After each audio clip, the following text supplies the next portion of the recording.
À Wałcz, dans le nord-ouest de la Pologne comme ailleurs, chacun doit s'adapter à la crise du coronavirus. Sur place, le port du masque est obligatoire dans l'espace public. Mais les choses se compliquent quand on ne peut pas sortir facilement de chez soi pour s'en procurer. Irena fait partie des utilisateurs d'une application développée dans le cadre d'un projet européen d'aide aux personnes dépendantes. Sa mise en œuvre a été adaptée au contexte. La plateforme permet aujourd'hui de commander des produits de première nécessité et des masques. Ce soutien est très important, en particulier pour les personnes âgées. Tout d'abord parce qu'elles ont peur de sortir et de marcher dans les rues à cause de la panique générale, et puis elles ont peur d'être infectées. Ce projet, appelé The Good Support Program, dispose d'un budget total de 2,2 millions d'euros, plus de 84% étant financé par la politique européenne de cohésion.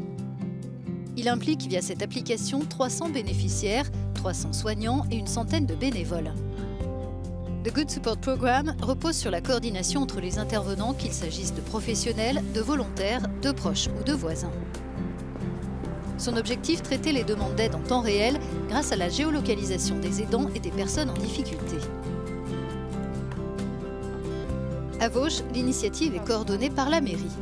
Avant la pandémie, elle permettait notamment d'organiser des visites de spécialistes. Aujourd'hui, elle répond aux besoins liés au Covid-19.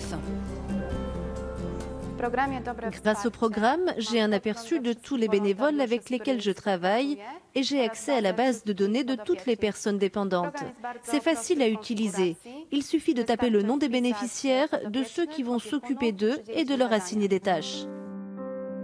Actuellement, la demande de masques explose sur l'application.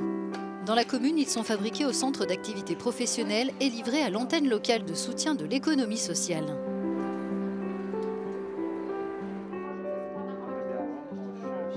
La centaine de bénévoles impliqués dans le projet, comme Macheille, les trient, les emballent et les distribuent.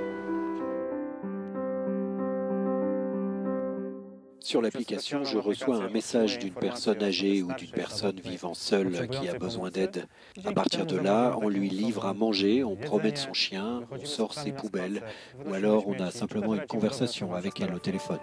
Pendant la pandémie, l'application est gratuite. Elle sera ensuite facturée aux organisations fournissant cette aide pour un prix modique par bénéficiaire. Bientôt, les habitants de Wałcz ne seront plus les seuls à y avoir accès. Ces versions anglaises et espagnoles sont en cours de développement pour qu'elles puissent être reprises dans d'autres pays.